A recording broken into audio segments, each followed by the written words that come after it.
So you can place 2 cuts on either side and delete what's in the middle. So like, you know, if I want to cut out this is me talking. I can either do a cut over on this side. I select it, Command K, go over here, select it, Command K, select the part I don't want and delete it, right? That's one way that I can work. So select, make a cut on either side of what I want to delete, select it and delete it. Or at the beginning, I can just place 1 cut and then make sure I have my hand on the little arrow and hover and drag it like that. So you can either cut on either side, delete in the middle, or make 1 cut and hover and drag that side of it over.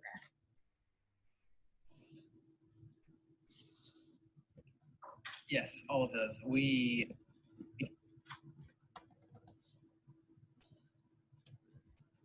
So to help me figure out where to go, I'm zooming all the way in. That way I can see there's like the equilibrium, there's almost nothing there. Yes, all of those. So if I want to cut, I can cut as close to where the waveform is as low as possible. We reduce, we slow cook, we do everything but like smoke.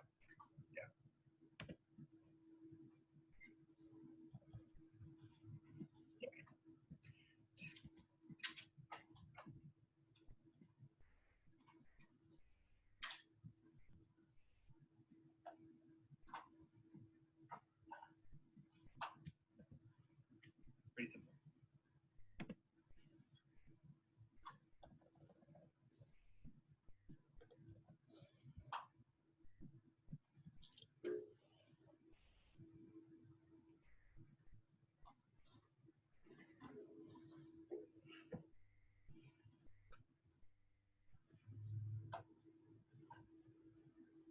All right. I'm going to keep going so I can show you a few more things before the end of class, because you can always come in here and keep editing, right? Is that a question or just a stretch?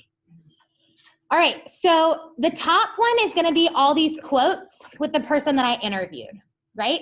That's going to be all these quotes. But I'm going to show you how in this multi-track editing, we're actually going to layer sounds. So I'm going to go over here and pull in, I don't remember what this is, but I'm going to pull this one in and I'll hear, what happens is that there's 2 tracks and it's going to play them at the same time. Whatever the cursor goes over, it's going to play at the same time. If you want to hear what's only on 1 track, you can press this S, which is called solo, and I can only listen to this track, which is really helpful. So I'm going to say, okay, I'm going to, oh, sorry, my preferences. So this has to do with natural sounds. This is the beginning of lighting stove, right?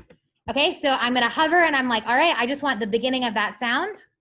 And now with this little arrow, I can move it to wherever it fits. So I'm gonna listen and let's say, I'm gonna take it off of solo. So I'm gonna move this cursor around and I'm gonna say, okay, what does he say over here? Bake, broil, saute, fry, reduce. Right? So maybe I wanna do it there, or maybe I wanna start my whole piece off with hearing a really iconic sound in the beginning before the interview comes in, right? So maybe I want it to be like,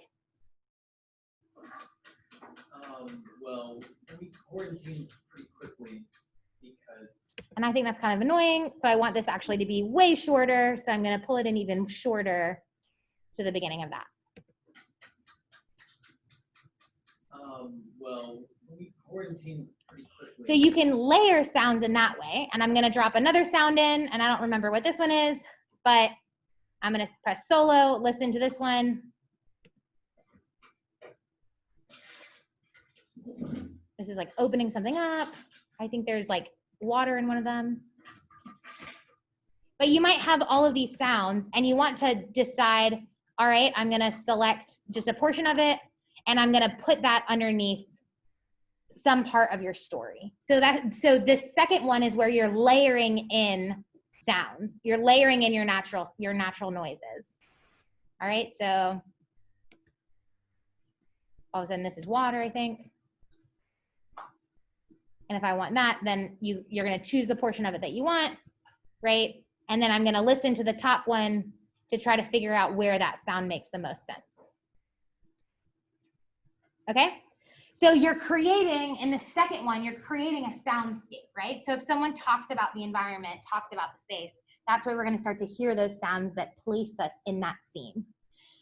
And then kind of the next piece of it is when you've been moving these sound pieces together, you'll see that blue line appears when it kind of snaps into where it's supposed to go. But there is, if you just put audio cuts next to each other, you'll actually be able to hear those audio cuts in your headphones, and you don't want to hear those audio cuts. So what happens, what is helpful is we do something called a crossfade. So if I zoom in right now, I'm gonna press solo, and I don't know, you might not be able to hear it. Sometimes if you're on your headphones and you're really listening, you can hear it.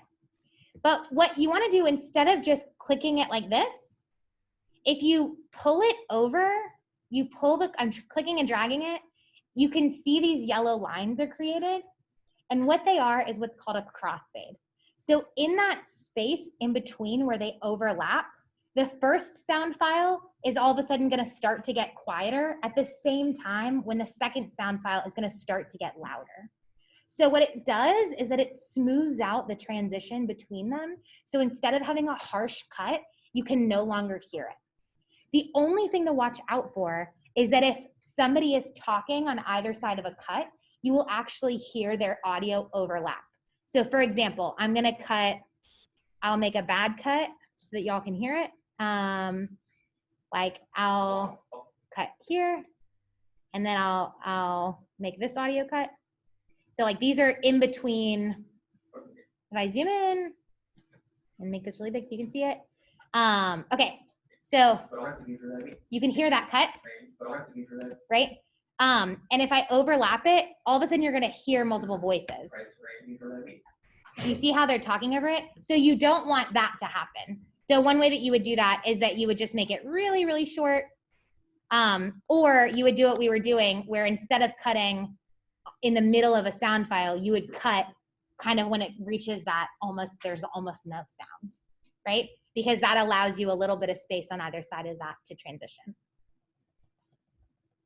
Okay, we are gonna edit more in class on Wednesday, but I would like you all to, if you can, listen to it and start to find out the quotes that people said, and use your recorders, use your microphones to record an intro and whatever you need to say as a journalist to make this story make sense, right? So as if you were to listen to a radio story, you can say, I'm Evie Wilson and I'm reporting on, options at the dining halls.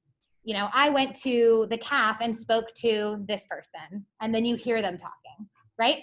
So you're gonna, whatever you need to do to record it to make it make sense, all right? So you're gonna keep your microphones, bring that to class on Wednesday. We're gonna edit in Wednesday so that I can kind of answer any more questions in class on Wednesday. But these are gonna be due by class on Friday. So just a draft of them is gonna be due by class on Friday. A whole thing, a whole radio story where you're gonna have you talking, the interview, and some natural sounds that are included in that. All right? Any questions? We need to use all four natural sounds. You don't have to, but I'd like you to. If they don't make sense, they don't make sense. Does that kind of starting to make sense a little bit? We're aiming for 2 or 3 minutes, so it shouldn't be that long. And everybody, when you're done, everybody, really quick, when you're done, remember you're gonna file save, and this is gonna save that project into your audition file, so that when you close out, so I filed and saved it, and because I had saved it into my Audition, right? Now when I open this, when I come back in and I work on these computers, it'll open the file, that the Audition file project that I was editing.